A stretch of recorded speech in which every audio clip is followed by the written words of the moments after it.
Bonjour à toutes et à tous, bienvenue à cette rencontre virtuelle FLE intitulée aujourd'hui Technologie versus pour l'apprentissage des langues.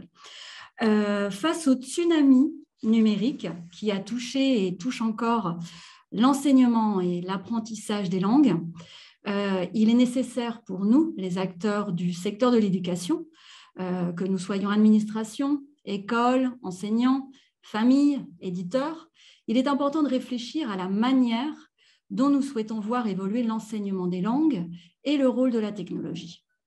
En effet, cette vague numérique à laquelle nous nous sommes adaptés courageusement a brusquement changé nos pratiques et nous avons sans doute peut-être manqué de temps pour nous demander si les nouveaux modèles d'enseignement nés de la pandémie sont ceux que nous voulons. Dans ce contexte, nous avons décidé de participer à cette réflexion indispensable en publiant un livre blanc que nous vous présentons donc en partie aujourd'hui, en accueillant deux des experts qui ont contribué à son élaboration. Conscient qu'il n'est pas facile de parler de la numérisation de l'enseignement et de l'apprentissage sans recourir à des lieux communs, à des évidences ou encore à l'anecdotique, nous avons donc voulu créer un espace dans lequel les voix de 6 experts pourraient être entendues. Donc, grâce à leur expérience de chercheurs et de formateurs, ces experts apportent des perspectives différentes, diverses, complémentaires et surtout nécessaires. Ainsi, pour l'élaboration du livre blanc, nous avons compté sur les précieux conseils de Fernando Trujillo, docteur en philologie anglaise et professeur au sein du département de littérature et de didactique des langues de l'Université de Grenade et qui a coordonné le projet.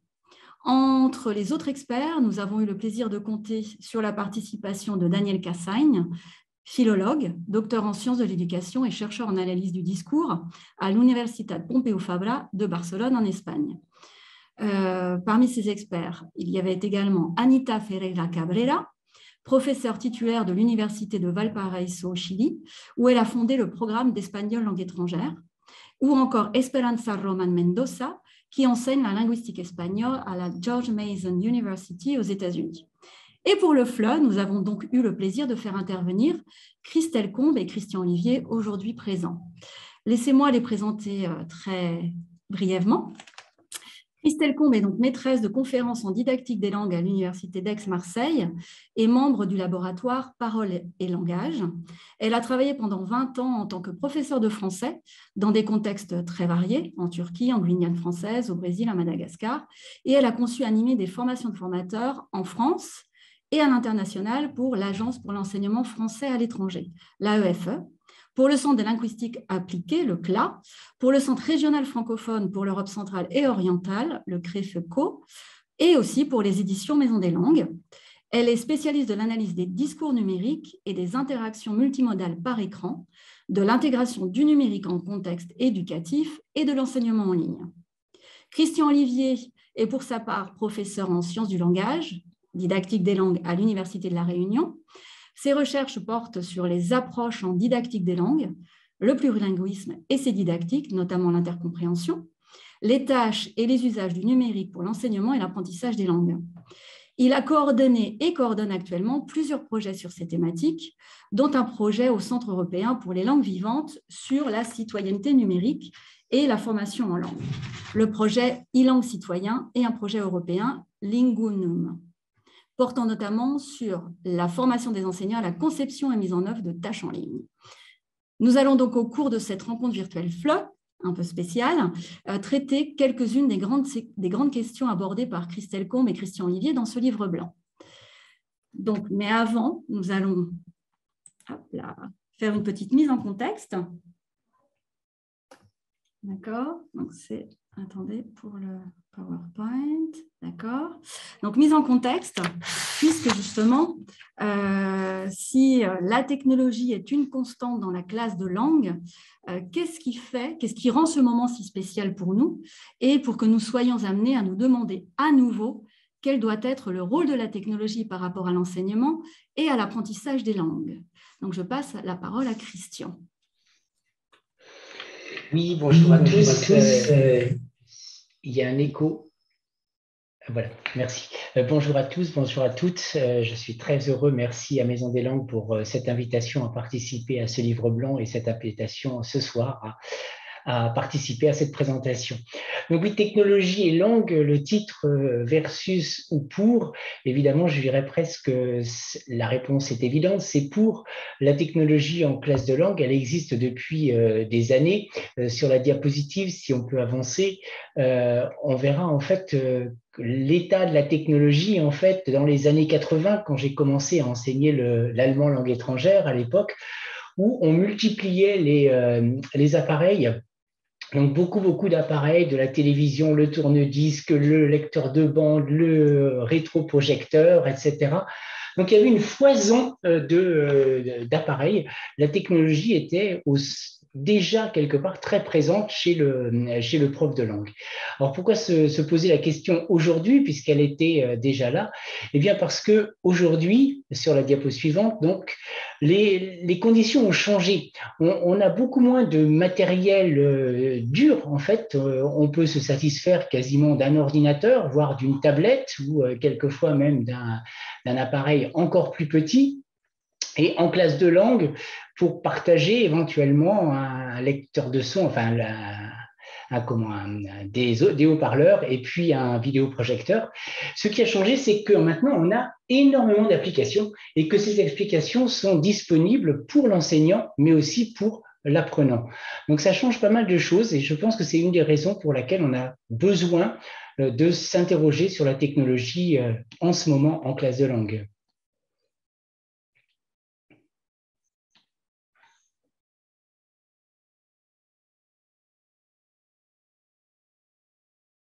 La diapositive suivante, c'est aussi la mienne, pardon. Et puis parce que quelquefois, la place et la fonction de la technologie n'est pas du tout évidente. Là, c'est une illustration qui date de maintenant presque un siècle sur l'enseignement en l'an 2000. Donc, on voit une machine, une technologie, justement, des élèves bien gentils, alignés, qui ont un écouteur, et les livres qui sont mis dans la machine et qui, en fait, arrivent directement dans l'esprit des enfants. Donc, on voit, en fait, que la technologie, il y a des conceptions très différentes, des conceptions aussi de l'utilisation de la technologie pour l'apprentissage qui peuvent être très différentes.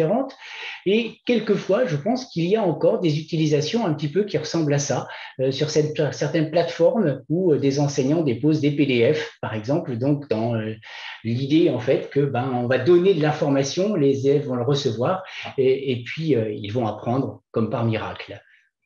Donc voilà, je pense qu'il faut s'interroger sur ces questions justement de la place de la technologie, à quoi est-ce qu'elle sert, qu'est-ce qu'elle va permettre de faire dans le monde actuel de l'enseignement et de l'apprentissage des langues.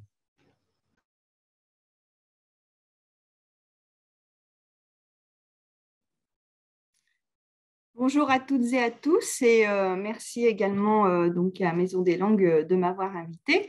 Donc je vais continuer par rapport à ce que Christian disait. Donc là c'est dans une perspective un petit peu plus large. Donc évidemment la technologie, on a vu donc l'approche dans l'enseignement apprentissage des langues, mais ça peut aussi présenter certains dangers ou disons qu'un apprentissage peut être cette numérisation généralisée de la société et donc un apprentissage et un regard aussi un peu critique peut être nécessaire. Donc là, par exemple, j'ai mis une série de photographies, donc c'était la série Removed de Eric Pickersgill où on voit des scènes de la vie et des personnes qui tiennent leur téléphone portable. Et en fait, le téléphone portable a été ôté. En fait, il n'est plus là, mais on les voit. Et donc, on voit en quelque sorte ce qui est mis en évidence, c'est la déstructuration du lien social. Donc là, on a des jeunes mariés qui, en fait, regardent chacun leur téléphone portable. Après, je vous ai mis le film Heure, peut-être certains parmi vous l'ont vu, qui date déjà de quelques années, de Spike Jonze, où on questionne les relations amoureuses avec une intelligence artificielle. Bon, bien sûr, il y a la question des fake news qui circulent beaucoup sur les réseaux sociaux ou qui peuvent circuler pas que sur les réseaux sociaux. Également, le 18 juin 2018, l'addiction aux jeux vidéo a été formellement reconnue comme maladie par l'Organisation mondiale de la santé. Et puis enfin, j'ai mis le scandale dont vous aviez peut-être une connaissance des Cambridge Analytica avec Facebook qui avait vendu les données qui avaient eu un impact, une importance en fait sur le Brexit, sur l'élection de Donald Trump, etc. Donc en fait, tous ces questionnements-là, et puis on l'a vu encore, donc la place du numérique dans la société, et on l'a vu encore plus avec le Covid, hein, après le Covid, l'événement Covid. Donc, en quelque sorte, en tant qu'enseignant, évidemment, on voit tout ce que cela peut apporter, mais aussi, il est important d'avoir une approche critique et surtout de chercher à développer la littératie numérique, tant chez les apprenants que chez les enseignants de langue. Et c'est ce qu'on va voir également par la suite.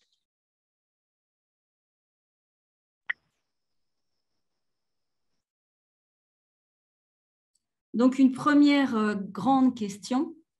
Quel est l'impact du numérique entre apprentissage formel et apprentissage informel, ce que l'on appelle les digital wilds?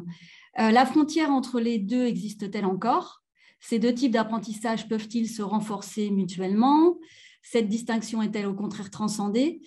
Christian, pouvez-vous nous partager définition, réflexion et idées d'application de ces digital wilds?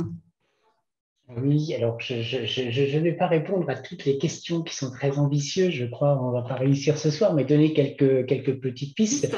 Bon, je le disais tout à l'heure dans la transformation technologique, en fait, l'une des transformations, c'est qu'il y a finalement, on peut s'en sortir avec peu de matériel et beaucoup d'applications qui sont accessibles à tous et qui sont donc aussi accessibles aux apprenants. C'est-à-dire que tout à coup, l'apprenant ne va pas être simplement apprenant de langue dans la classe de langue, mais il va pouvoir être apprenant de langue ailleurs et il va pouvoir même utiliser la langue et apprendre la langue à travers l'apprentissage dans des contextes complètement informels, en dehors de l'institution.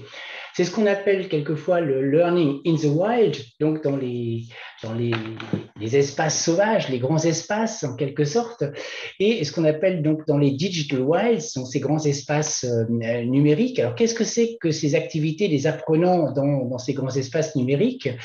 Eh bien, apprendre là-dedans, c'est apprendre sur des sites qui sont généralement participatifs. Donc, par exemple, sur des sites, on a beaucoup étudié les fanfictions. Donc, c'est des sites où des fans de personnages ou de mangas ou d'un film, etc., écrivent des nouvelles aventures de personnages, inventent des suites, inventent énormément de choses autour de ces éléments qu'ils apprécient. Et donc, c'est donc à travers ça, on est capable d'apprendre. Donc, c'est ça le learning in the wild, c'est apprendre sur des sites qui sont ouverts, qui sont participatifs, qui n'ont pas été créés pour apprendre, qui n'ont pas pour apprendre les langues, qui n'ont pas été créés en quelque sorte pour l'usage en fait que les apprenants vont en faire en partie ou pour le bénéfice du moins qu'ils vont en retirer, c'est-à-dire un apprentissage des langues. Alors justement, depuis les années à peu près, juste après les années 2000, il y a un intérêt très important de la recherche sur ces questions-là et qui s'est demandé, mais justement, qu'est-ce que ça apporte aux apprenants de langue de participer à ces sites et notamment aux sites de fanfiction. Alors, il y a beaucoup d'études sur des jeunes Asiatiques immigrés aux États-Unis et qui étaient sur ces sites de fanfiction. Alors, je vais vous donner quelques idées en fait de ce que ça apporte. Ça permet aux apprenants de développer une identité dans la langue cible. On le voit par exemple à travers le choix des pseudonymes. Ils cherchent des pseudos qui rappellent la langue cible. Ça leur permet surtout d'être non pas des apprenants ou pas seulement des apprenants, mais d'être des usagers. C'est-à-dire vraiment, ils vont utiliser de la langue dans un contexte naturel, dans un contexte ouvert où il est normal et requis en quelque sorte d'utiliser la langue étrangère.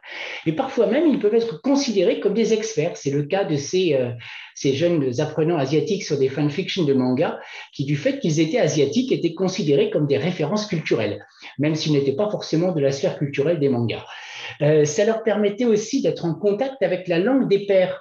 Il faut être quand même clair, la langue qui est dans les manuels, la langue des classes, n'est pas la langue des jeunes du même âge que nos apprenants en France ou au Canada ou dans d'autres pays francophones. Alors que là, ils sont en contact direct avec la langue que parlent leurs pairs. Et puis, ça leur permet notamment de développer des compétences langagières, des compétences interactionnelles, savoir comment agir avec les autres. Alors, on pourrait se dire, super, pourquoi est-ce qu'on ne se fait pas ça dans la classe de langue si tu as tellement d'avantages. Ben oui, mais il y a quand même des réserves aussi, parce qu'on peut se dire d'abord, c'est pas l'affaire de tous. Tout le monde n'a pas envie d'être participant sur un site de fanfiction et de devenir un membre dans la durée, parce que si on n'est pas dans la durée, ça ne sert pas à grand-chose. En plus, il y a une question d'exposition et de vulnérabilité. Publier et être visible par des millions de personnes, des milliers de personnes, c'est une exposition. Et puis, tous les apprenants ne vont pas forcément adhérer à l'idée, à la philosophie du site sur lesquels on voudrait les amener à travailler. Alors, moi, je ne suis pas aussi pessimiste que le disent certains collègues. Je pense qu'il y a quand même des possibilités au niveau didactique d'utiliser le learning in the wild. Et je vais vous en présenter deux de ce que dit la recherche. Il y a ceux qui sont orientés vers la transposition et ceux qui sont orientés vers la participation en cours. Alors, qu'est-ce qu'on entendrait par la transposition? La transposition, ce serait en fait proposer aux élèves en situation d'apprentissage des tâches qui ressemblent à ce qui se passe sur ces sites et qui leur permettraient justement de pratiquer des nouvelles pratiques socio-numériques et de développer ainsi leur littératie numérique.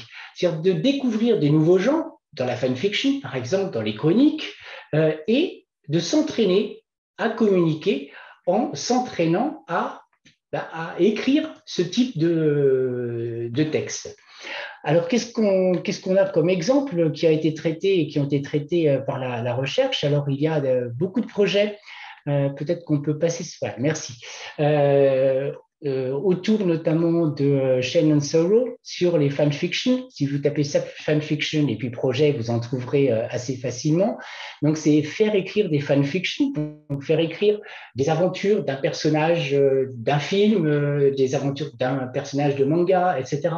Écrire des chroniques, c'est très, très à la mode en France en ce moment. Les adolescentes, notamment les adolescentes, publient ce qu'on appelle des chroniques, c'est-à-dire elles racontent leur vie, ce qui fait leurs problèmes, ce qui fait leur joie, les problèmes à l'école, le monde de l'école, le monde de la famille, etc. Donc aussi, faire produire ce genre de choses aux apprenants, produire de ce qu'on appelle la tweetérature, donc de la littérature avec très peu de signes, une pratique qui est fréquente sur Twitter, ou bien un enseignant aussi qui proposait il y a peu un article sur transformer un roman, notamment L'étranger de Camus, en publication Instagram. Donc voilà, ça c'est, en fait, on va avoir les mêmes pratiques que les gens sur Internet, mais on va les transposer dans la classe de langue et on va faire découvrir des nouveaux genres textuels aux apprenants. Donc l'autre possibilité, ce serait la participation. Autrement dit, c'est de se dire, on ne va pas faire comme si, on ne va pas apprendre en s'entraînant, mais on va envoyer les élèves vraiment participer. Alors là, il me semble que c'est important de proposer des tâches, pas forcément sur des sites de fanfiction où il faut une certaine durée, donc il faut une certaine présence, mais de proposer des tâches qui sont beaucoup plus limitées, que l'on peut faire de façon limitée sur Internet, sur des sites de type participatif, des sites ouverts, donc auxquels tout le monde peut participer. Je vais vous donner quelques exemples tout de suite. L'idée, c'est de développer à la fois la littératie, donc la capacité en quelque sorte à utiliser le numérique pour des objectifs particuliers, et la citoyenneté numérique, sur laquelle je pense que je reviendrai tout à l'heure, c'est-à-dire cette idée d'être citoyen et d'utiliser le numérique en tant que citoyen. Et donc, non pas en s'entraînant pour communiquer, mais en interagissant pour de vrai. Alors, quelques exemples très concrets sur ce qu'on peut faire. Donc, c'est ce que nous, on appelle, avec certains collègues, les tâches ancrées dans la vie réelle. Donc, sur des sites participatifs, dans le cadre d'interactions qui sont réelles. Alors, ce qui est intéressant, c'est que les tâches, elles vont préexister. Si on demande, par exemple, aux élèves de participer à Wikipédia, ce n'est pas le prof qui invente la tâche. La tâche, elle existe déjà dans le site. Si on demande de participer, de commenter un article de journal, ce n'est pas le prof qui invente. Sous l'article de journal en ligne, il y a la fonction commenter. Donc, c'est des tâches, en fait, il va falloir les trouver, voir ce que les élèves pourraient faire. Et l'apprenant va être un véritable acteur social, il va agir avec d'autres personnes, il va interagir avec d'autres personnes dans une communication authentique, il faut utiliser la langue cible. Et ce qu'on sait des retours d'apprenants en ce moment, c'est qu'ils trouvent ça motivant parce que ça fait sens, parce que c'est utile, parce que c'est pour de vrai, en quelque sorte. Alors, très concrètement, 3-4 exemples, ça peut être présenter des personnalités de son ère culturelle sur Wikipédia, en français, puisqu'on est prof de FLE, ou bien sur Wikivoyage, un guide guide touristique participatif en ligne, présenter un hôtel ou un restaurant. Je le disais, commenter un article en ligne, répondre à des demandes d'informations sur un forum de voyage, contribuer à un catalogue de livres audio en faisant des lectures, en enregistrant ces lectures et en les déposant sur le catalogue, poser des questions à une communauté comme Reddit ou des choses genre-là. Donc, il y a énormément de possibilités. Si vous voulez en savoir plus, les 2 projets que je coordonne proposent ou proposeront des fiches de tâches donc, pour les enseignants et pour les apprenants. Il y en a déjà quelques-unes qui sont en ligne et les suivantes arrivent. Merci, j'espère ne pas avoir... Christelle, je crois. Oui, j'espère ne pas avoir écorché linguanum. Tu dis linguanum, linguanum? Non, linguanum, comme les... D'accord, parce que j'avais peur d'avoir écorché le nom du projet lors de la présentation. Donc, après cette explication des apprentissages formels, informels, transposition, participation, on va aborder une 3e thématique, puisque, comme dans tous les contextes professionnels, l'utilisation de la technologie entraîne une redistribution des tâches, ce qui implique pour les enseignants de nouveaux rôles d'accompagnement, d'orientation, de médiation, de feedback. Donc, voici une question qui nous préoccupe tous, parce que même si nous sommes habitués à cette réflexion et à une redéfinition du rôle de l'enseignant constante, nous y avons par exemple réfléchi lors de la mise en place de la perspective actionnelle. Quels sont les nouveaux rôles, pour reprendre Daniel Cassagne, pour l'enseignement et l'apprentissage dans des contextes en mutation? Christelle, nous aimerions que vous nous partagiez vos réflexions sur ce point. Merci. Donc, effectivement, on va repenser. Donc, il y a une sorte de redéfinition des rôles de l'enseignant. Donc, voilà. Alors, tout d'abord, je voudrais faire la publicité des ouvrages auxquels Christian a participé, et qui moi-même m'ont beaucoup inspiré. Et je vous invite donc vivement à aller les consulter. Ils sont parfaitement disponibles en ligne. Donc, voilà. Et donc, il y a le cadre de la perspective socio-interactionnelle que Christian vient d'aborder précédemment. Et donc, on va voir comment, dans cette perspective-là, en fait, le rôle des enseignants est redéfini donc, dans cette approche. Donc, dans la prochaine diapositive, je vais revenir donc sur le rôle des enseignants dans l'approche socio-interactionnelle et des tâches 2.0 ancrées dans la vie réelle. Donc, l'enseignant n'est ni le destinataire, comme Christian l'a un peu abordé, ni évaluateur, ni concepteur de la tâche, ni le propriétaire de l'espace d'interaction en ligne dans cette approche. Donc, il n'a pas de droit spécifique. Et donc, en quelque sorte, il va être celui qui va fouiller les sites Internet, il va être le prospecteur, l'enseignant expert qui aide à l'apprentissage, et voire même un consultant ou co-apprenant. Il ne faut pas hésiter à partir aussi de ce que les apprenants pourront vous apporter comme site ou pourront par leur pratique sociale. Moi, je sais que je m'appuie toujours beaucoup sur les pratiques des apprenants et même sur ce qu'ils peuvent eux-mêmes me proposer pour ensuite didactiser ou inventer ou trouver, disons, la tâche qui pourrait être intéressante à faire. Donc, l'enseignant, en quelque sorte, c'est une personne ressource, mais qui peut aussi s'appuyer sur d'autres personnes ressources.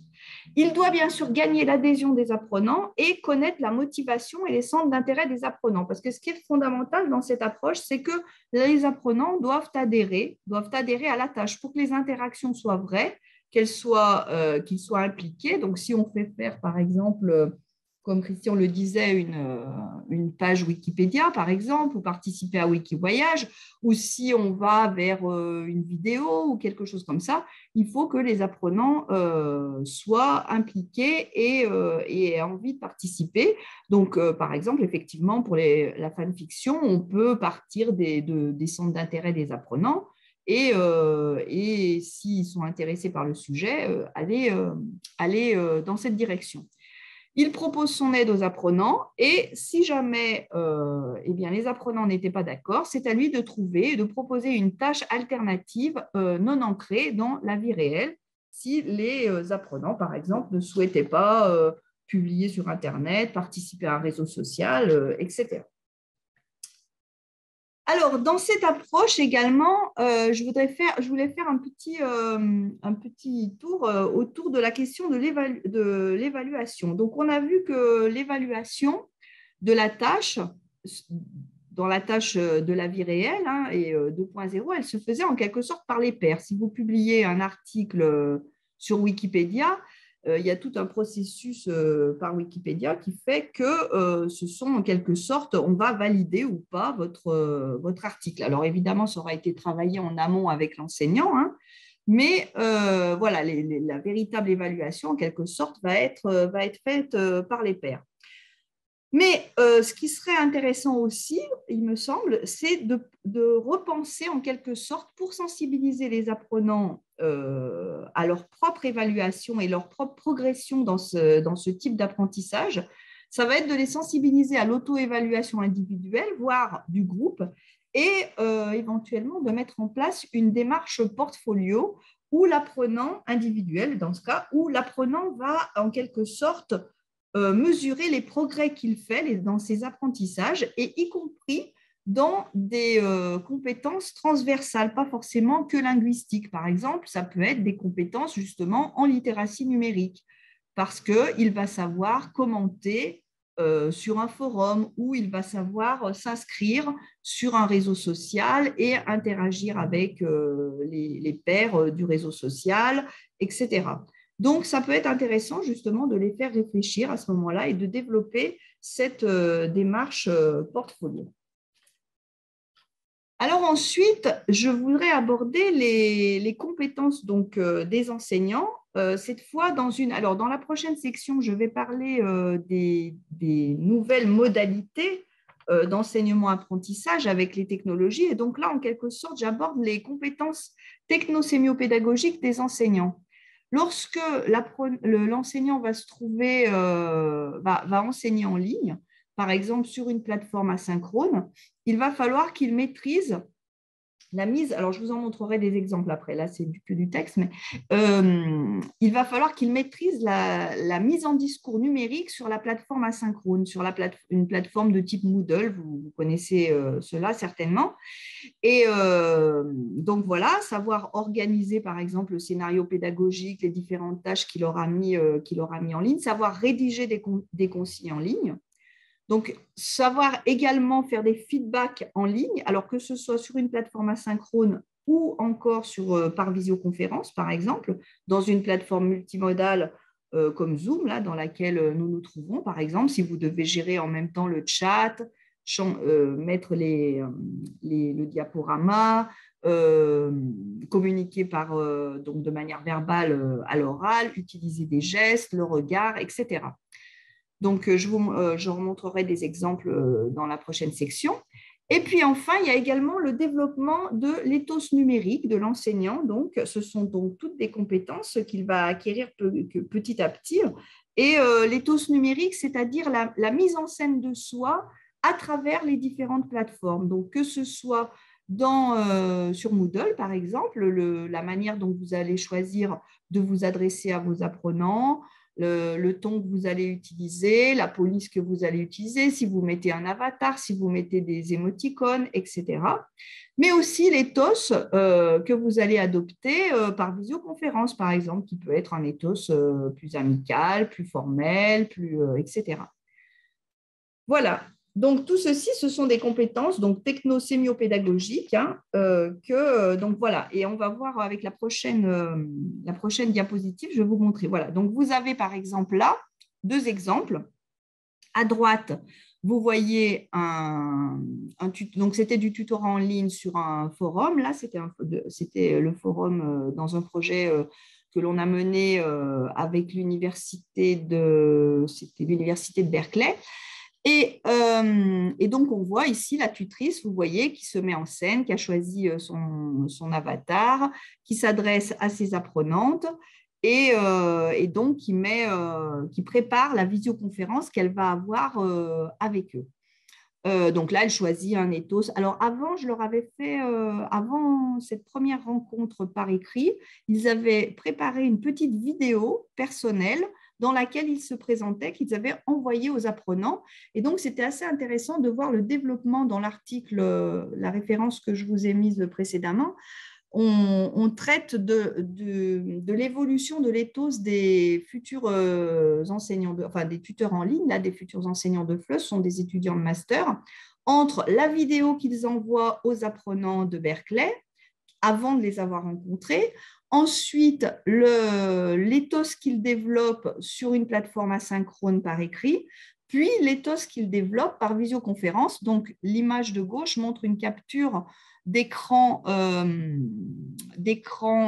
Donc là, c'est la plateforme Adobe Connect qu'on utilisait. Peut-être certains d'entre vous la connaissent. Et là, alors, c'est très intéressant, cette illustration est particulièrement intéressante parce que je parle ici de dextérité multimodale, parce qu'on voit que la tutrice est à la fois en train de parler, en train de faire un geste iconique qui illustre son propos. Alors, je ne me souviens plus exactement, mais voilà. Et elle partage des notes, donc des documents.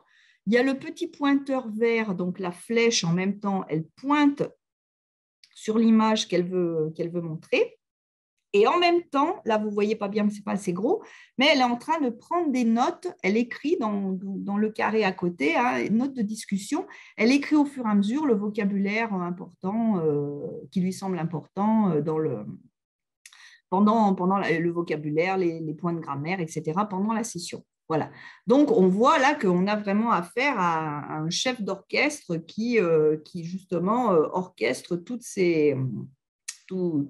les espaces de son outil.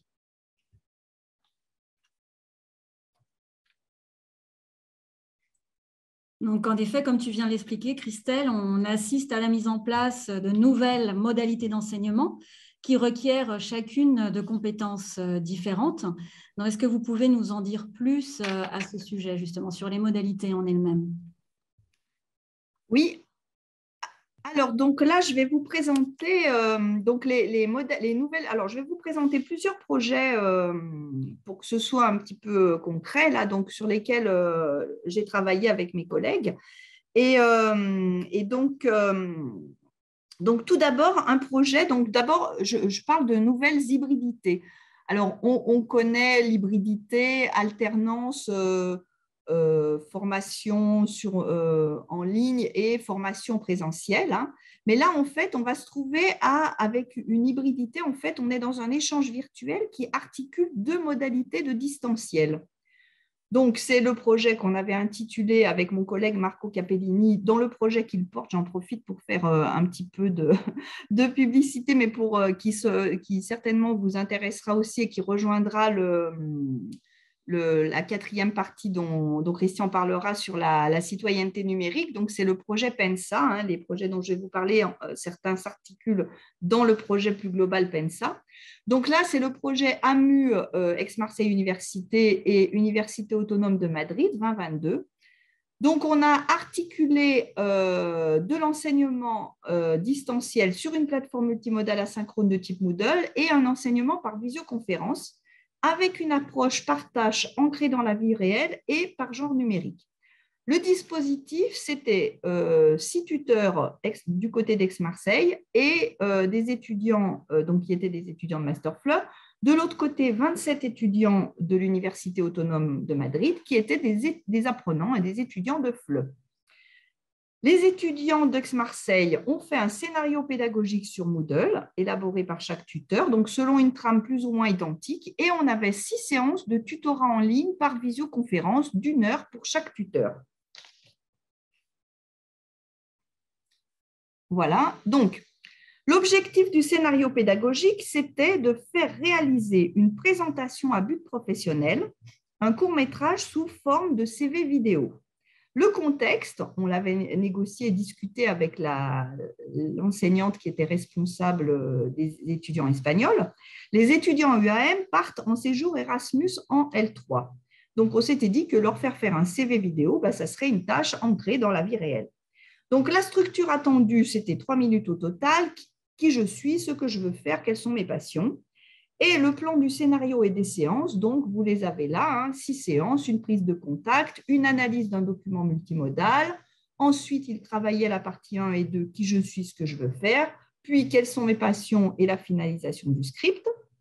Une session sur le montage. Alors là, c'est assez intéressant parce que vous voyez que du coup, l'enseignant de langue devient aussi un enseignant qui enseigne des compétences transversales, à savoir monter une petite vidéo en français, là en l'occurrence, et enfin une petite séance d'exposition pour présenter, pour que chacun présente sa petite vidéo.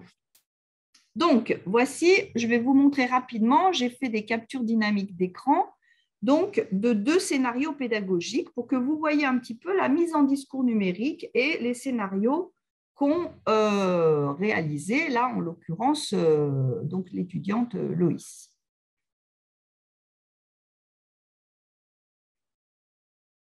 Ce sont des vidéos sans son, hein? Oui, il n'y a pas de son, c'est juste pour vous montrer comment s'organise un peu, parce que c'était plus facile, sinon il aurait fallu circuler sur le site. Voilà. Donc, voilà, oui, on ne voit pas, ouais, c'est un peu, mais voilà, on voit comment l'apprenante, vous voyez, l'étudiante, pardon, a organisé séance 1, apprenons à nous connaître. Puis, elle faisait une petite activité de mise en train, elle leur posait quelques questions, comment vous allez. Séance 2, parlons d'eux. Ensuite, vous voyez qu'il leur avait présenté des supports vidéo avec des questions, donc, autour du genre numérique, en l'occurrence du CV vidéo. Puis, ils devaient, eux, travailler donc, autour du qui je suis, ce que je recherche, quelles sont mes passions. Donc là, voilà, elle montre des différents types de CV vidéo. Et enfin, après, elle présente la tâche finale. Donc, elle les prépare. Qu'est-ce qu'on va faire? Voilà, qu'est-ce qu'on attend? Qu'est-ce que j'attends de vous? Parlons de nous. Alors, à cette étudiante, à chaque séance, elle faisait une petite mise en scène de voilà, comment vous allez, etc. Un petit point, justement, avec du socio-affectif. Voilà, parlons de vous.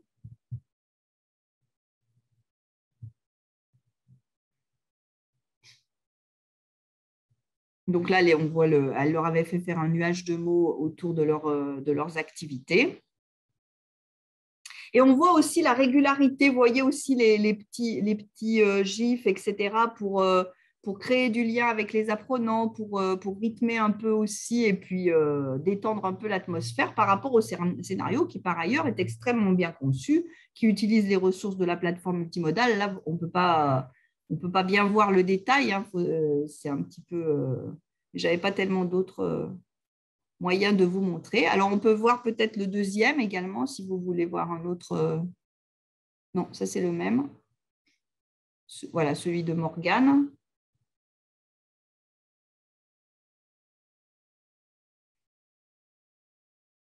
Voilà, donc là, vous avez un autre. Donc, la trame était à peu près la même, mais ils étaient parfaitement libres. Et donc, on voit bien que chacun adopte la mise en discours numérique qu'il souhaite. Mais on voit que c'est extrêmement bien structuré. Et ils ont utilisé les affordances de Moodle. Donc là, c'était un Kahoot. Là, elle avait fait voilà, elle avait utilisé Kahoot, il me semble. Il y a des liens, il y a des quiz, voilà, tout un certain nombre d'activités qui sont proposées. Et donc ça rythmait, vous voyez, il y avait ces moments en distanciel asynchrone et donc après, chaque séance correspondait à une visioconférence, donc là, qui était synchrone d'1 heure.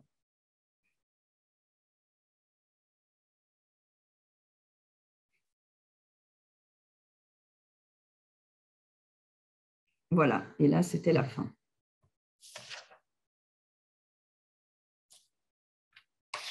Alors maintenant, je vais vous montrer, là voilà. Alors là, c'est pour vous montrer donc un extrait d'une visioconférence. Donc là, justement, j'ai choisi volontairement cet extrait-là parce que c'était sur le montage vidéo, hein. Donc elle voulait, alors c'est assez court, je pense. On voit les apprenants madrilènes et donc la tutrice qui est la deuxième intervenante. Et c'est assez intéressant parce qu'elle utilise la caméra de manière très intéressante en fait. Elle se positionne, si vous observez bien, elle se positionne un peu loin en légère contre-plongée. Et en fait, elle peut bien utiliser les gestes pour expliquer à ses apprenants. C'est vraiment volontairement, c'est une vraie réflexion par rapport à l'usage de la webcam qu'elle fait ça. Un effet? Ouais, c'est quoi?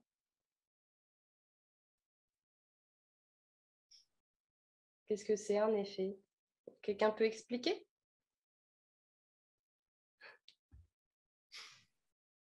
Essayez d'expliquer un peu.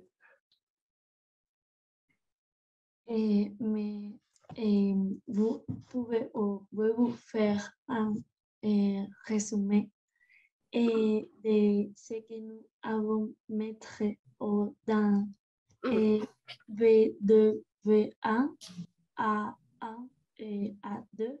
Ouais.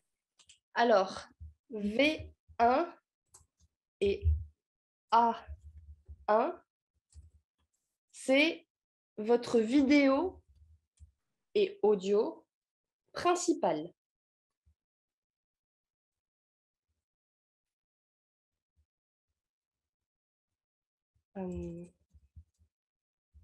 En fait, c'est ce sur quoi vous travaillez.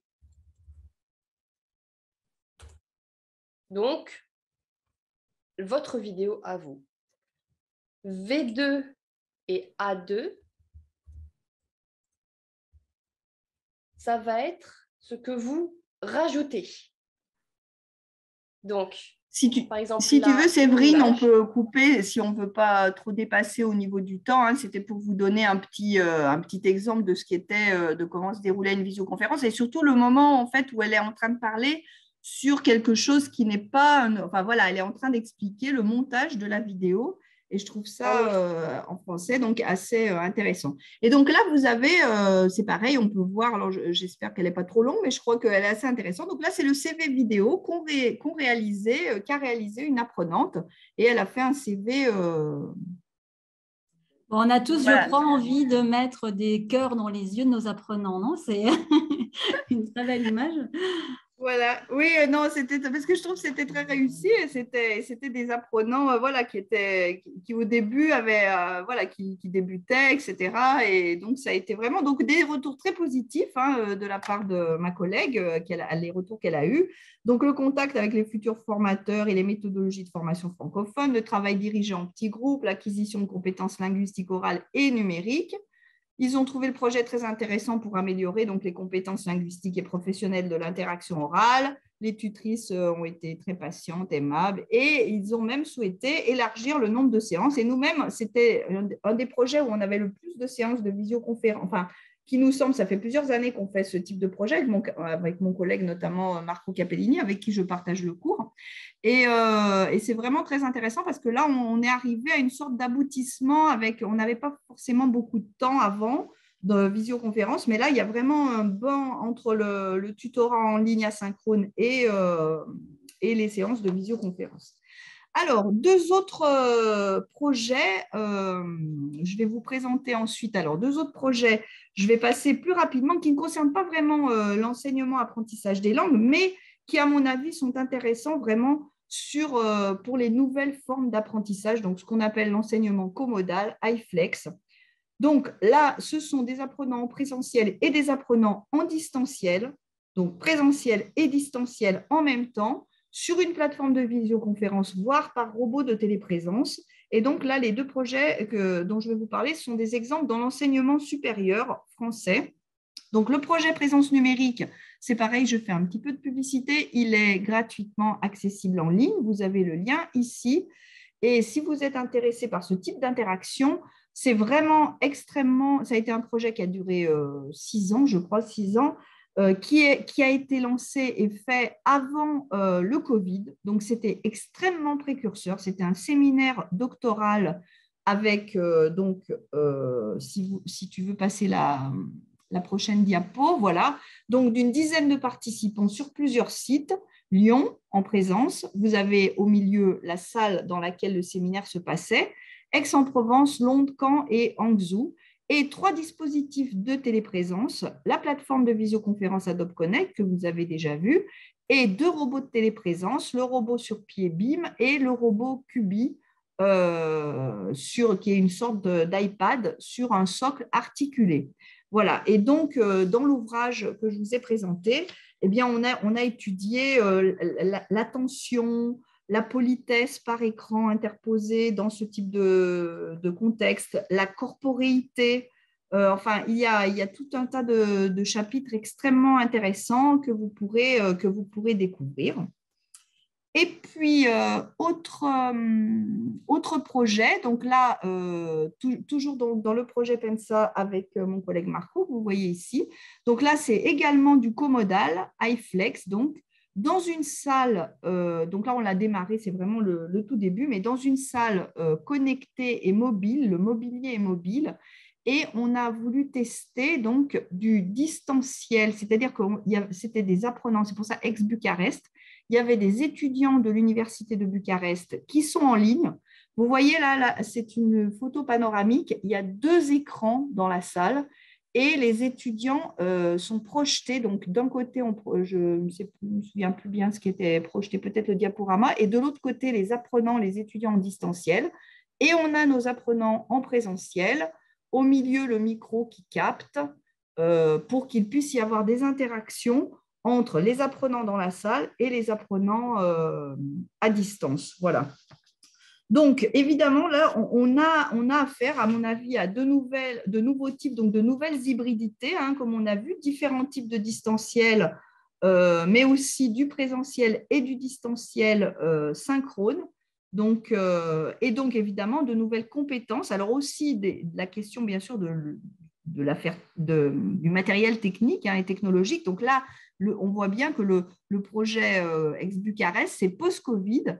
Et donc, ce type de micro qui capte, unidirectionnel, qui capte dans la salle le son, et ces caméras également 360 se sont vulgarisées et diffusées, ce que nous n'avions pas à l'époque où nous avons fait le projet présence numérique avant. Et donc, on a des problèmes de son, etc. Enfin, voilà, d'ajustement.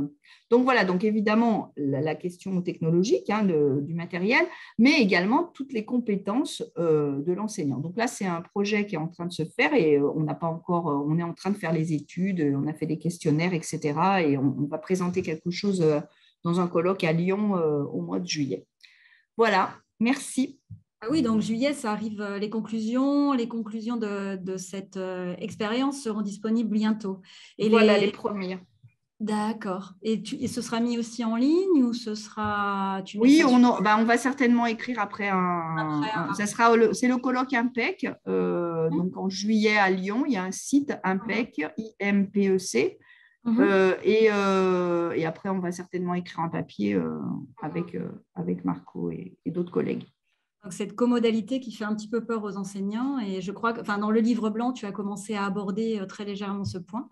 Et de toute façon, voilà, les autres points dont tu as parlé et autres projets, je crois que tu aussi en ébauchais quelques réflexions. Enfin, tu avais présentation et pistes de réflexion déjà aussi dans le livre blanc. Donc, si vous voulez en savoir plus, en plus de revoir cet enregistrement, à la lecture du livre blanc, je pense qu'il y a beaucoup de concepts sur lesquels vous allez pouvoir avoir des compléments d'information. On arrive à il nous reste une dizaine de minutes. N'hésitez pas à envoyer vos questions et on a reçu des questions pendant la session et on s'est chargé d'y répondre.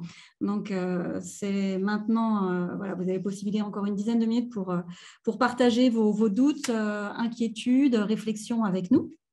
Donc, pour ce 5e point, citoyenneté numérique, donc, la citoyenneté numérique, c'est surtout sur cette question que de nombreux projets de Christian, n'est-ce pas, tournent, gravitent. Donc, c'est l'une des thématiques sur lesquelles tu travailles énormément. Donc, vous allez nous aider à répondre à, justement, qu'est-ce qu'on entend par citoyenneté numérique, comment peut-on faire l'expérience de cette citoyenneté numérique, comment devenir un usager des langues et du numérique, c'est-à-dire un usager citoyen. Oui, je vais essayer d'être rapide. C'est en effet l'objet de projets sur lesquels je travaille maintenant depuis quelques temps.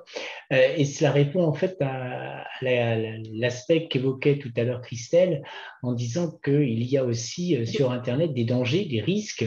Et donc, cette réflexion sur la citoyenneté, c'est aussi une réflexion sur les usages, sur les risques, sur les potentiels aussi, mais donc de voir tous les différents aspects. Alors, dans une petite publication là, qui est sortie au Conseil de l'Europe, c'est aussi téléchargeable sur le site du projet gratuitement. On a essayé de définir à partir d'une méta-analyse de ce que disent les chercheurs sur la citoyenneté numérique, ce que pourrait être un citoyen lorsqu'il utilise le numérique et les langues, puisque la plupart du temps, pour utiliser le numérique et communiquer avec les autres, il faut utiliser les langues. Donc, c'est un acteur social, dit la recherche, avec une identité plurielle. C'est-à-dire qu'on peut ne pas tout à fait avoir la même identité sur un site et sur l'autre. On fait tous cette expérience, d'ailleurs, d'avoir des pseudos différents, par exemple, d'un site à l'autre. C'est une personne qui est impliquée dans des communautés. C'est ça qui nous semble important, c'est que le citoyen, il est citoyen quand il est impliqué dans des communautés. Et en fonction des communautés sur lesquelles il va s'impliquer, il va avoir des droits et des responsabilités. Par exemple, si je publie sur Wikipédia, j'ai le droit de publier sur Wikipédia. Tout le monde a le droit de publier sur Wikipédia, mais j'ai la responsabilité. Il faut que ce soit correct, il faut que ce soit de bonne qualité, au niveau de la forme, au niveau des contenus. Donc, j'ai des droits, j'ai des responsabilités, comme dans toute communauté où je suis citoyen, dans la communauté de mon pays, par exemple, aussi, où j'ai des droits et des responsabilités. Il y aurait 4 types, en gros, d'actions. Il ne faut pas s'imaginer le citoyen comme étant simplement le citoyen engagé qui va essayer de transformer la société. C'est une des actions possibles du citoyen. Mais on est aussi citoyen, parfois, en tant que consommateur ou que spectateur. On va aussi choisir ce qu'on consomme, on va choisir ce qu'on regarde. Et en choisissant ce qu'on regarde, on promeut des éléments ou pas. Si vous êtes abonné sur une chaîne, par exemple, de films en ligne, eh bien, chaque fois que vous regardez un film, en fait, ça fait monter les statistiques de ce film. Donc, là aussi, vous avez une action dans la communauté sans vous en rendre compte, en fait. On peut être partageur ou médiateur, c'est ce que font beaucoup de gens sur Twitter ou sur Facebook, on repartage. Là aussi, qu'est-ce que je vais repartager? Quelle information je vais partager? Est-ce que l'information elle est fiable? Ou est-ce que je partage des fake news et je contribue à leur diffusion? Et puis, il y a les créateurs de contenu, ceux qui vont créer quelque chose de nouveau, c'est-à-dire mettre de la nouvelle information, mettre des nouvelles pratiques en place sur Internet. Et puis, comme je disais, les transformateurs de la société. Alors, il n'y a pas de hiérarchie. On peut être très bien à la fois un consommateur sur un sujet et être un transformateur de la société, quelqu'un qui va vraiment s'engager pour le climat, pour l'égalité sociale, etc., sur d'autres sites. Alors, ce qui fait le citoyen usager, c'est des façons d'agir. Donc, le citoyen usager des langues et du numérique, on considère que c'est quelqu'un qui va agir de façon régulière et constante. Ce n'est pas simplement quelqu'un qui va être là une fois sur Internet. Il faut avoir une action plus régulière. Il faut être compétent et efficace, c'est-à-dire savoir utiliser le numérique, savoir communiquer sur le numérique notamment, mais pas seulement compétent et efficace. Il faut arrêter avec l'idée simplement de compétence. Il faut aussi être informé, il faut être conscient de ce qu'on fait. C'est-à-dire que je dois avoir conscience que quand je regarde un film, je contribue à ce que les algorithmes vont promouvoir ce film sur des plateformes. Je dois avoir une action qui doit être éthique et responsable. Bien oui, si je présente quelqu'un sur Internet, quelle personnalité je vais présenter sur Internet? Par exemple, sur Wikipédia, un homme, une femme, un scientifique, un sportif, tout ça, ça dit quelque chose sur la société, ça promeut des visions de la société. Être aussi quelqu'un qui agit de façon sûre. Alors sûre pour soi, pour les autres, pour les données, pour la planète, etc. C'est aussi se demander, chaque fois qu'on publie quelque chose sur Internet, on contribue à une consommation d'électricité. Donc, c'est aussi des questions à se poser. Et le plus difficile, c'est probablement une action cohérente, c'est-à-dire de se dire, j'ai des actions différentes sur plusieurs sites, sur plusieurs communautés. Est-ce que c'est moi? Est-ce que je suis cohérent? Ou est-ce que j'ai des personnalités complètement différentes qui n'arrivent pas à s'emboîter les unes dans les autres?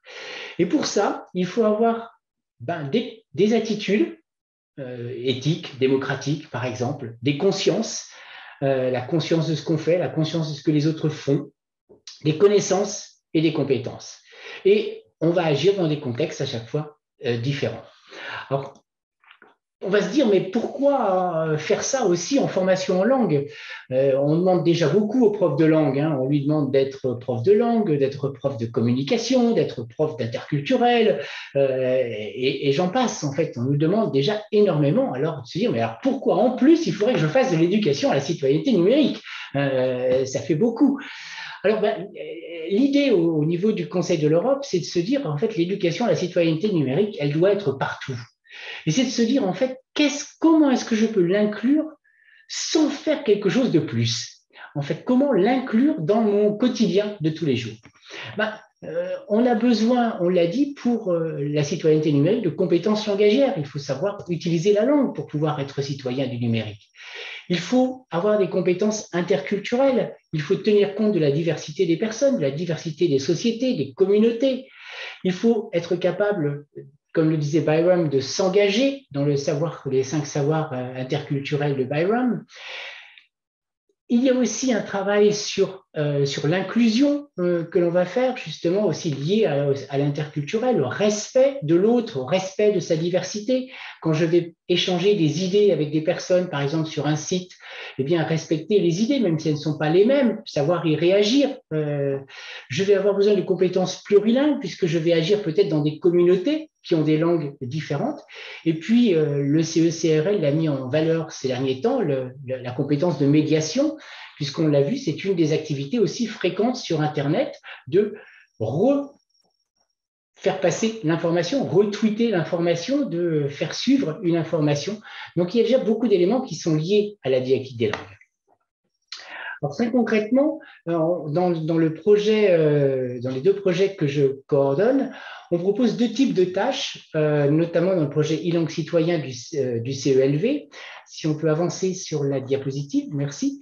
Donc, des tâches que nous appelons tâches réflexives et des tâches donc ancrées dans la vie réelle dont j'ai déjà parlé, ce qui me permettra d'aller beaucoup plus vite. Donc, je vais d'abord aborder les tâches réflexives. En fait, les tâches réflexives, c'est se demander, eh bien, on fait déjà avec les apprenants des tâches où on organise des débats, où on va discuter sur un thème, etc. C'est se dire, pourquoi ne pas prendre un des thèmes qui est en lien avec la citoyenneté numérique?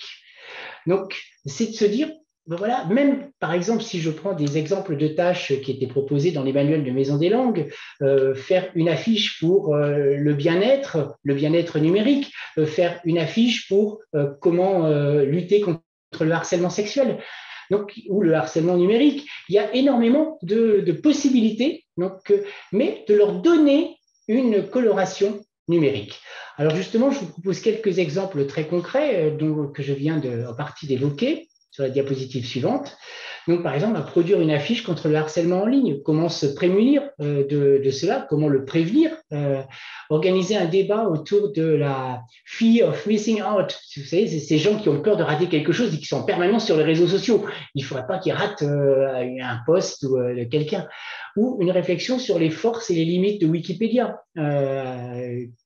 Quel est l'avantage, mais quels sont aussi les possibles dangers de Wikipédia? Comment identifier des fake news, etc. Donc, par exemple, donner un article avec des fake news et de voir comment est-ce qu'on peut les identifier. Alors, si ça vous intéresse, vous trouverez aussi sur le projet e-langue citizen, e-langue citoyen, des fiches sur ce genre de tâches. Et puis, les tâches ancrées dans la vie réelle, j'en ai parlé tout à l'heure, donc c'est l'autre possibilité. Là, l'idée, c'est de faire l'expérience à travers une pédagogie donc active et participative, de faire l'expérience de la citoyenneté numérique.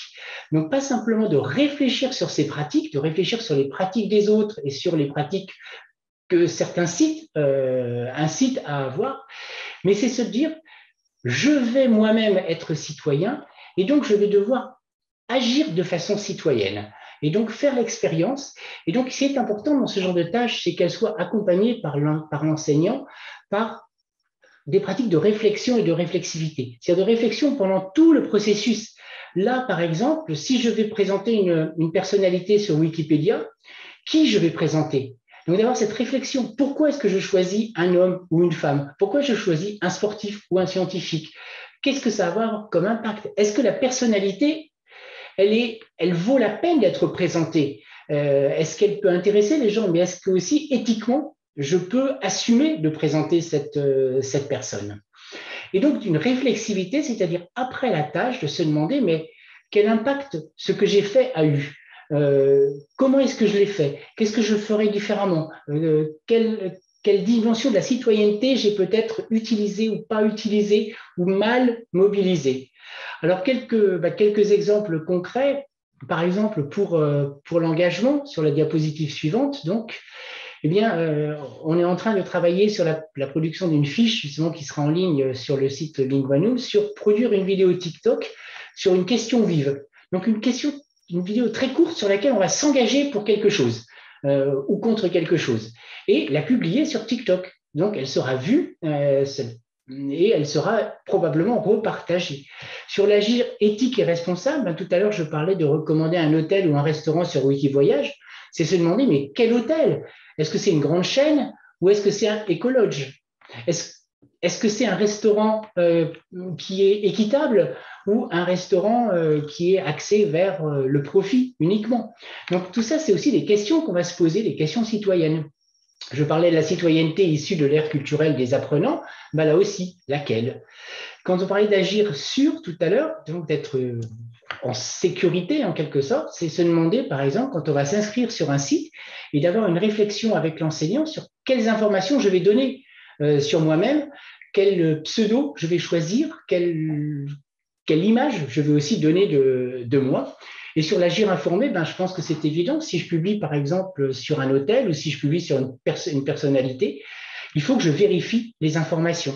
Donc de se dire, voilà, c'est travailler aussi, en gros, à côté de la tâche, mais intégré à la tâche sur eh bien, comment est-ce qu'on vérifie l'information, comment est-ce qu'on va voir si ce n'est pas une fake news, etc., avant de la publier. Donc on le voit à partir de diverses tâches que l'on peut faire, on peut avoir justement une dimension de citoyenneté qui s'ajoute, je dirais presque sans se faire trop remarquer, même si évidemment on va thématiser la chose avec les études, avec les apprenants.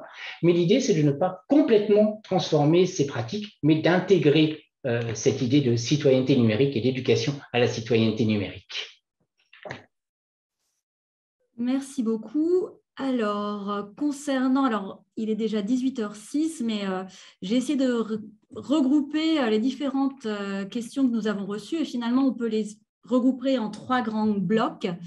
C'est tout ce qui a trait, je vous présente les 3 grands questionnements, tout ce qui a trait au temps de préparation. C'est-à-dire, par exemple, avoir une idée du scénario pédagogique que vous nous avez montré, Christelle, utilisé par les professeurs, enfin les professeurs en formation, les étudiants en Masterflow. Combien de temps ça a mis un petit peu? Parfois, voilà, ça demande beaucoup de temps de préparation. En plus du temps de préparation, il y a tout l'aspect remédiation, feedback. Donc, est-ce qu'on peut avoir vos réflexions autour justement de ce côté temps de préparation des activités en numérique, parce que je crois que beaucoup de professeurs ont un peu souffert lorsque le passage s'est fait un peu brutalement vers les cours en ligne, où voilà, ils se sont confrontés à des charges de travail assez impressionnantes qui, bon, maintenant, avec l'apprentissage que l'on a tous des outils, on est plus efficace, mais il n'en reste pas moins que si on veut mener des projets tels que celui qui nous a été présenté par vous, Christelle, ça peut se poser beaucoup de temps. Après, il y a tout un côté, un autre aspect, donc réalisation. Par exemple, quelle est la place du smartphone ou d'autres outils numériques dans la réalisation des tâches, comment gérer la fracture générationnelle. Bon, ça, on y a répondu un petit peu, en s'appuyant justement sur les connaissances peut-être de nos apprenants si celles-ci sont supérieures. Mais voilà, comment faire lorsqu'on a des enseignants qui ne maîtrisent peut-être pas tous les outils auxquels les apprenants sont plus adaptés. Et enfin, un dernier bloc qui a plus lié à l'évaluation, c'est-à-dire, par exemple, on a un Nadir qui nous écrit, voilà, pour mes étudiants, j'ai mis en place une évaluation du cours en ligne, totalement anonyme, avec des commentaires à laisser afin d'améliorer ma méthode ou me conforter dans mes pratiques. Les commentaires sont vraiment utiles et j'insiste sur l'anonymat des notations, des commentaires de mes étudiants. Je ne sais pas qui dit quoi. Qu'en pensez-vous? Donc, cette évaluation, non pas de professeurs vers la production des élèves, mais des élèves vers leurs professeurs. Donc, voilà, ces 3 grands blocs, si vous voulez bien nous donner quelques pistes de réflexion, quelques éléments de réponse ou vos retours ou sur ces grandes questions qui nous ont été transmises par les participants. Je peux commencer peut-être sur le premier point, voilà, sur le temps de préparation. Alors, effectivement, il faut dire que nous, dans notre formation là, à Aix-Marseille, on a un cours dédié à la formation en ligne, en fait.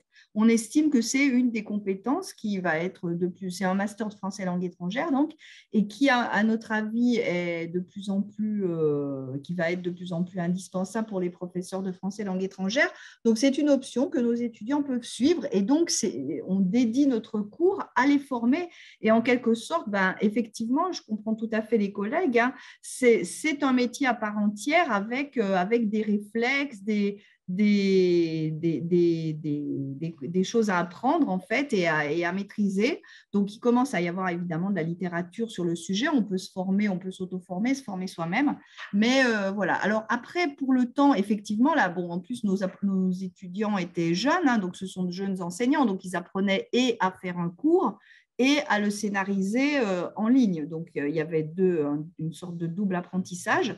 Ils y passent du temps, mais là, après, je dirais que c'est aussi une forme d'habitude, c'est-à-dire que plus on utilise la même plateforme, mieux on va connaître les différentes affordances et différents outils qui sont proposés.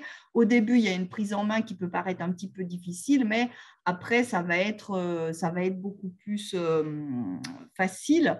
Et puis, vous pouvez le réutiliser. L'avantage, c'est que quand votre cours est bien scénarisé et vous pouvez le réutiliser, vous pouvez l'améliorer. Et là, je rejoins le dernier commentaire de la personne là, qui disait sur l'évaluation du dispositif. Je trouve ça tout à fait intéressant. Moi-même, je le fais, hein, puisque j'ai un cours hybride aussi. Enfin, j'hybride tous mes cours, donc j'utilise aussi pour mes étudiants une plateforme en ligne. Et je fais toujours un sondage anonyme, un questionnaire en fin de cours pour avoir un retour des étudiants et en leur demandant voilà, comment ils ont vécu l'expérience, qu'est-ce qu'ils proposent pour améliorer, etc. Donc, je trouve ça tout à fait pertinent. Je laisse la parole à Christian. Oui, alors je n'ai pas grand-chose à ajouter, si ce n'est, je vais faire de la publicité pour les 2 projets, puisque nous développons aussi des fiches, justement. Donc, des fiches, alors ce n'est pas du clé en main, mais c'est à adapter, c'est des trames pour des tâches ancrées dans la vie réelle, pour des tâches réflexives. Donc, ça peut aussi réduire votre temps de préparation, puisque c'est vrai qu'on demande de plus en plus aux enseignants à travers le numérique de devenir des concepteurs. Dans une vision ancienne, l'enseignant était quelqu'un qui suivait le manuel, à qui on donnait les bandes son, en quelque sorte, dans les méthodes précédentes, des cassettes ou des choses-là, et qui restait sur le manuel. En gros, maintenant, on nous demande beaucoup d'être des concepteurs. Alors, les éditeurs font un gros effort aussi avec les manuels numériques, mais très souvent, quand on arrive sur une nouvelle plateforme, eh bien, il faut se faire concepteur. Ça prend du temps. Et je pense que, personnellement, je suis un militant pour une reconnaissance de ce temps. Et le passer en numérique, ce n'est pas faire un gain d'argent, ce n'est pas faire un gain de moyens. L'institution doit en être bien consciente. C'est demander aux enseignants un surplus de travail et un surplus d'engagement, très souvent, qui devrait être valorisé dans les services, je pense, très, très concrètement. Et voilà, j'ai maintenant oublié les autres questions sur ces propos un peu syndicaux. Et bah, écoute, de toute façon, c'était donc sur le temps de préparation, donc tu y as répondu, et en plus de façon très personnelle et engagée. Sur la réalisation, justement, comment intégrer ces outils TIS, comment essayer de réduire le gap générationnel, enfin, dans la maîtrise des outils numériques qui peut parfois exister. Et par exemple, tel qu'un outil numérique qu'on est tous habitués à utiliser dans notre vie personnelle, donc comme pourrait être le smartphone, comment l'intégrer dans l'usage justement du numérique en classe. Personnellement, j'aurais tendance à dire que ça dépend évidemment de ce qu'on va faire. Si on fait une tâche ancrée dans la vie réelle, on peut réduire le numérique à très peu de choses en fait. On peut quasiment la faire avec très peu de numérique. Les élèves peuvent la préparer en partie chez eux, donc en partie en cours. Ils peuvent même quasiment le préparer sans avoir besoin d'être en ligne, et ensuite, quand tout a été vérifié, etc., le publier. Évidemment, si on est sur un mode d'asynchrone ou bien de télécollaboration à distance, là, la place du numérique, elle est importante et elle demande à être pensée de façon très spécifique. C'est-à-dire on ne peut pas improviser. Il faut vraiment penser la place du numérique, l'utilisation qu'on va en faire, les outils qu'on va utiliser. Et sur le gap générationnel, je pense qu'il faut accepter de ne pas être des spécialistes, mais que nos élèves sont peut-être de meilleurs spécialistes. Je me rappelle de Marie-Noëlle Lamy dans un article qui disait justement c'est aussi l'occasion de se faire expliquer quelque chose en langue étrangère, de montrer qu'on a un besoin de communication. C'est-à-dire, les problèmes qui peuvent survenir peuvent être des affordances de communication, des potentiels de communication. Tout à l'heure, Christelle évoquait justement dans la visioconférence aussi, où l'enseignant expliquait quelque chose de technologique, mais ça peut être aussi l'inverse. C'est-à-dire de se dire, ah, là, il y a un problème, est-ce que quelqu'un peut m'aider. Donc, je pense qu'il y a ça, et puis essayer de voir ce que la génération que l'on a comme apprenant a comme usage numérique. Qu'est-ce qui les intéresse, qu'est-ce qu'ils font, leur demander aussi ce qu'ils font. Alors, on est parfois surpris, hein, ils ne font pas forcément beaucoup, hein, c'est parfois un peu surprenant. C'est ce que montre la recherche, c'est qu'ils ont beaucoup d'usage personnel, mais surtout de communication interpersonnelle, et que sinon à côté, ils n'ont pas forcément beaucoup. Les digital natives, ça n'existe pas en fait, hein, c'est un mythe. Donc, mais voir un petit peu ce que certains font, qu'ils sachent aussi ce que les autres font, parce qu'il y en a peut-être un dans la classe qui a un blog, il y en a peut-être un dans la classe qui est sur un site de fanfiction, il y en a peut-être un dans la classe qui est publiant sur Wikipédia, et de voir, ah, tu fais ça, toi, comment est-ce que tu fais ça, d'avoir des discussions autour de ça, et aussi, en tant qu'enseignant, d'apprendre sur les pratiques de ces apprenants. Merci beaucoup. On arrive à la fin de cette rencontre virtuelle donc, qui offrait un format un petit peu différent, une approche un peu différente par rapport un contenu différent par rapport à ce qu'on a l'habitude d'offrir, mais je pense que à travers ces grandes questions, ces grandes thématiques, vous avez quand même eu la possibilité d'avoir à la fois réflexion théorique, conclusion et pistes de réflexion et exemples d'application de ces réflexions dans la classe. Donc, merci beaucoup. J'invite tous les participants donc, à regarder attentivement leur boîte email, puisque vous allez avoir donc, votre certificat de participation et notamment la possibilité de télécharger l'intégralité du livre blanc en format PDF pour continuer justement la réflexion autour du thème qui nous réunissait aujourd'hui, donc la technologie versus pour l'apprentissage des langues. Merci beaucoup Christelle, merci beaucoup Christian. Merci à tous les participants. On a vu plus de 300 personnes réunies en direct depuis les 4 coins de la planète. Donc, on le voit, cette thématique préoccupe énormément et que l'on soit professeur avec des publics jeunes, moins jeunes et dans différents types d'institutions et quel que soit le type d'apprenant que l'on a. Donc, voilà, merci beaucoup. Et puis, merci beaucoup. Merci. Voilà, et dès que l'enregistrement sera disponible en replay aussi sur YouTube, on vous tiendra informé. À très bientôt et bonne lecture du livre blanc. À bientôt. Merci, au revoir. Au revoir.